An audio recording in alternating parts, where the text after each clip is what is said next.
Good evening to all of you.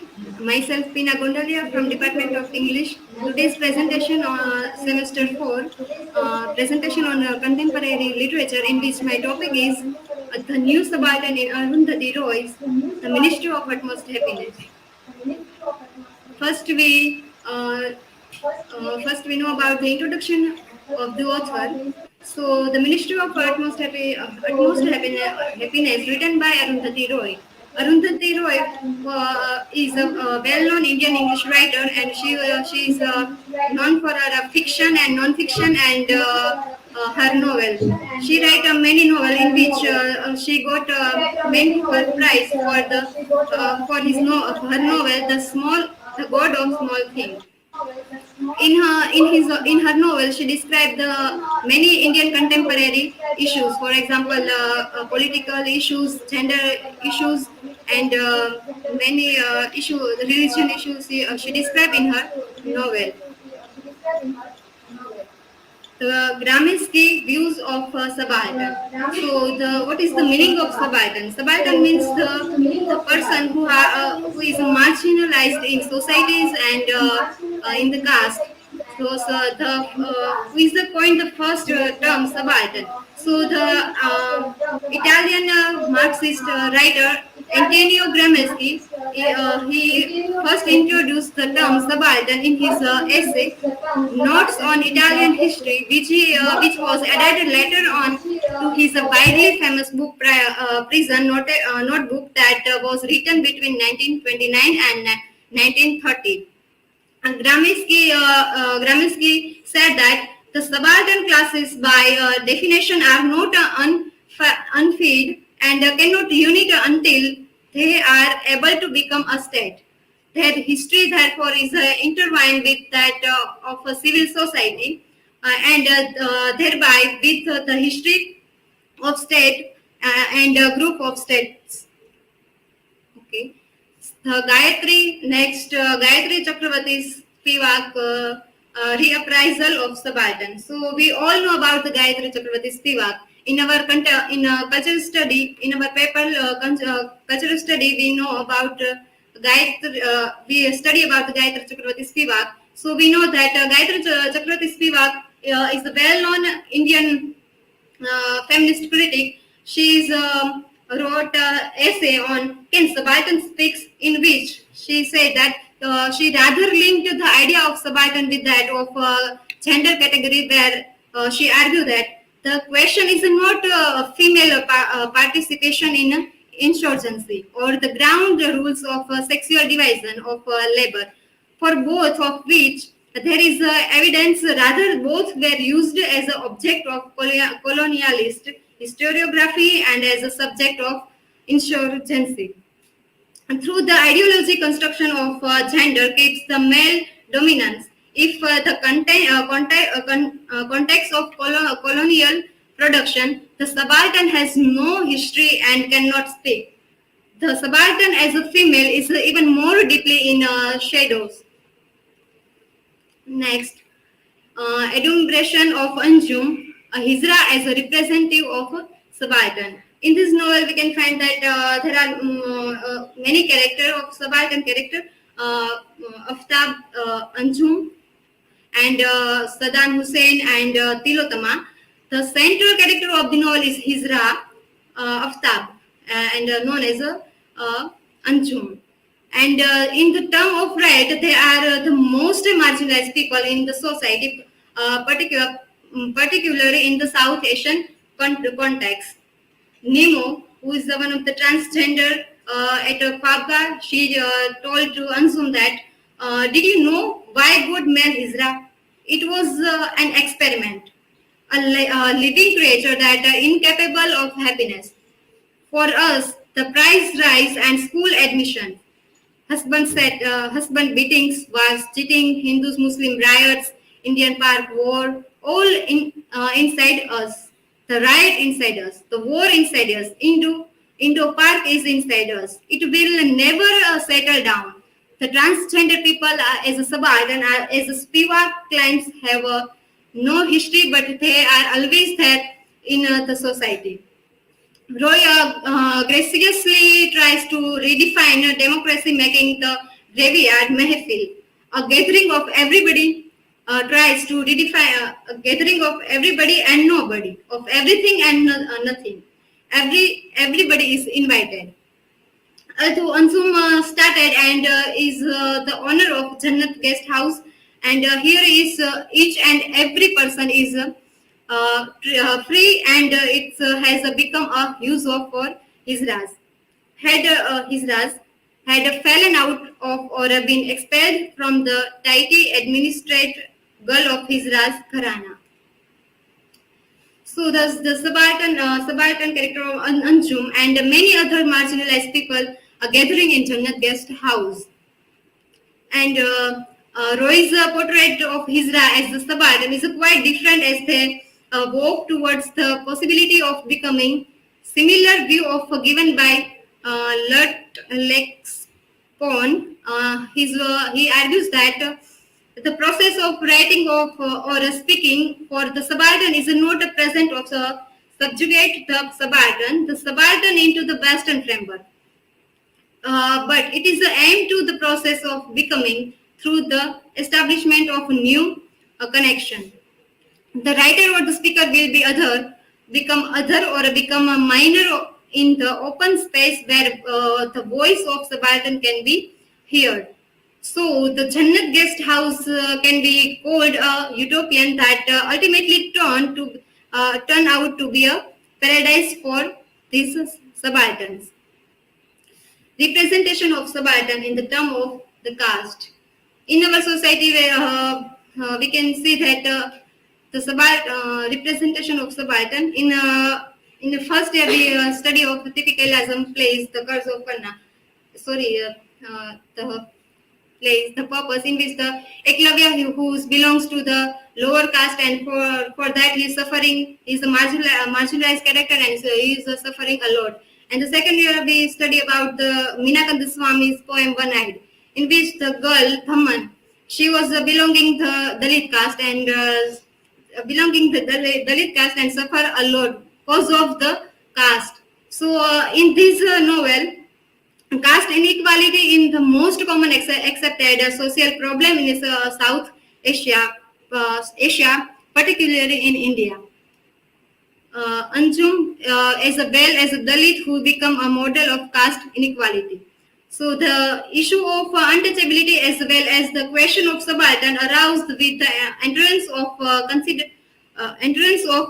Saddam's social structure permit him to express limitedly. Saddam in his fiction can be considered as the fictional representation of the subaltern. His lacks of artistic articulation of a fictional character, except some limited details like literate, pleasant-looking man in a good health. Here in this novel, Saddam Hussein marginalized as a subaltern character. We can see Saddam Hussein as a subaltern character. Through his minor character and a little artistic articulation, Saddam Hussein's story is a very important. As a Roy told that I wanted even the smallest character to have a story. I wanted to background to sometimes become the foreground. And Saddam Hussein as a subaltern has no identity as he had a change of his name from Dayachan to Saddam Hussein. Okay, the next interpretation of woman as a subaltern. Tilotama in the novel Tilotama, by born a half Dalit as well as a subaltern, doesn't display any feature of conventional sophisticated lady. Roy told in her interview that Tilu does not react in a way that women are expected to, and this puts everything off Peter. Tilu being an independent girl, live alone, does whatever she likes. Being a single woman, she is a subtle trait the orthodox patriarchal structure of the society where woman cannot live alone. At the same, she is vulnerable in a structure of society. Bipla Das Gupta described her that like a paper boat on a boisterous sea. Spivak argues that argues that Hindu woman disappeared not into a pristine nothingness, but into a violent shutting, which is the displays figuration of the third world woman caught between tradition and modernization. Similarly, being a third world woman, this is Tilodama is a caught between the traditional and modernization. Development development a tool to deprive subaltern. Roy's constant cynicism toward development project is uh, eminently present in the Ministry of Utmost Happiness. Sinha, in the New Subaltern Politics, he said that reconceptualizing hegemony and resistance in a contemporary Indian accused the state for the not being an active agent of primitive accumulation and point out the state something display the subaltern with violent force for established economic zone and globalization city. Roy's is a statement that somebody has to pay price of progress. They said expertly is similar to Spivak concern for subaltern. Has to pay the subaltern in the socialization capitalist said in his book, The Spivak Reader.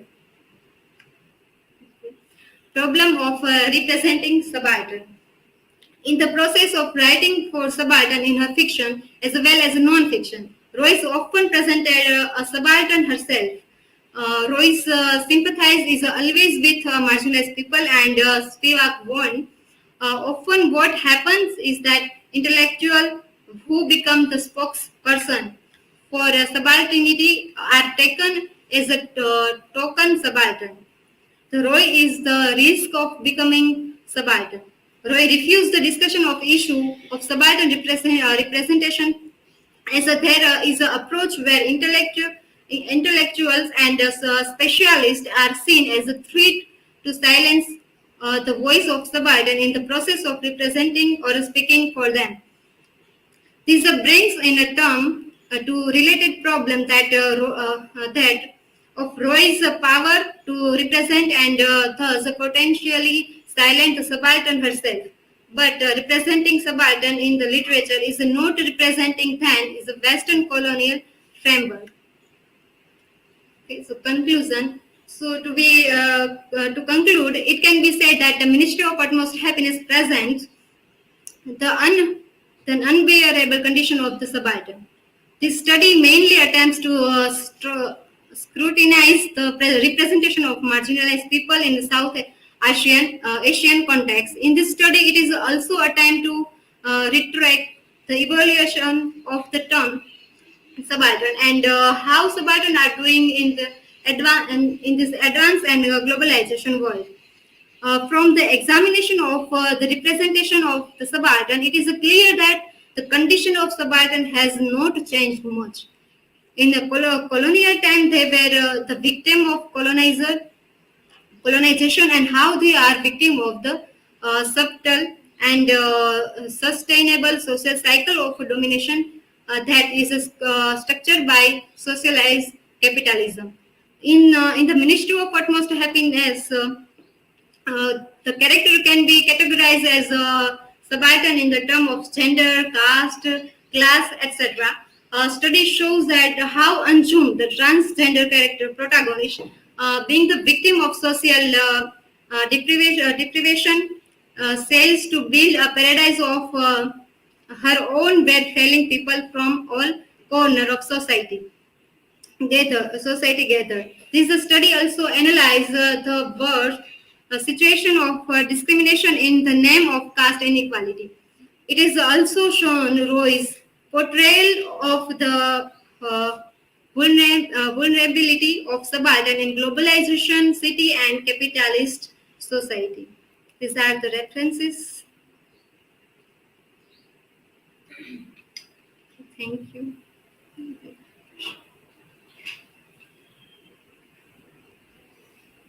Okay, questions? Neha.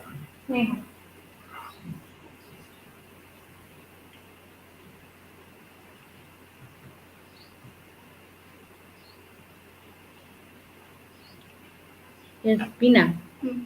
Can you explain that how Arundhati Roy discussed gender discrimination in the Ministry of Utmost Happiness?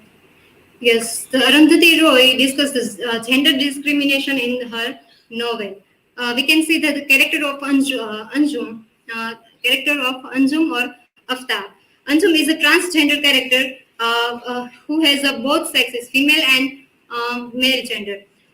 Throughout the character of Anjum, Arundhati Roy described how revealed that various forms of discrimination and exist of a woman. The society, we know that the society which she lives in, patriarchy one. So therefore, her mother is a naturally compelled to consider the transgender child as a given the name of Aftab, transgender child as a boy and gives her name Aftab. Uh, Aftab. Though she has the option of considering the child as a female, since the child has a female genital too. However, the choice of recognition her child as a boy revealed that women are considered inferior to men, and if it is opportunity to given to it, it is always better to be considered a man in the society, enjoy certain privilege. So the Anjum survives in the shrine where all other pilgrims except her brutally murdered. She is not murdered because murdered woman. She is not murdered simply because killing the transgender people is a bad luck. So, Roy highlighting the fact that gender creation many a problem to people, and in a way, so not belonging to any gender will bring peace and something save one's life. Okay. Yes, Pina. My My question question is is to to you. you. What is the What is role the of role of religion in religion this in novel? this novel? Yes. So as we know that Arundhati Roy in this novel, the Ministry of Utmost Happiness, she addressed many wide range of issues and facing wide range issues of facing contemporary Indian society, and in which the one of the silent issue is the religion. Much of the violence that the character observe and experience in the novel stemmed from the conflict between the Hindus and Muslims. So here we can see that religion issues. Thank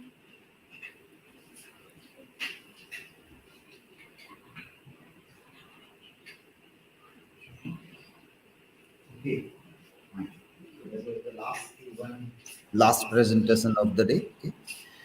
So fine, well done. So wish you all the best for tomorrow's presentations. Also, all of you. Okay. So we are ending our session right now here.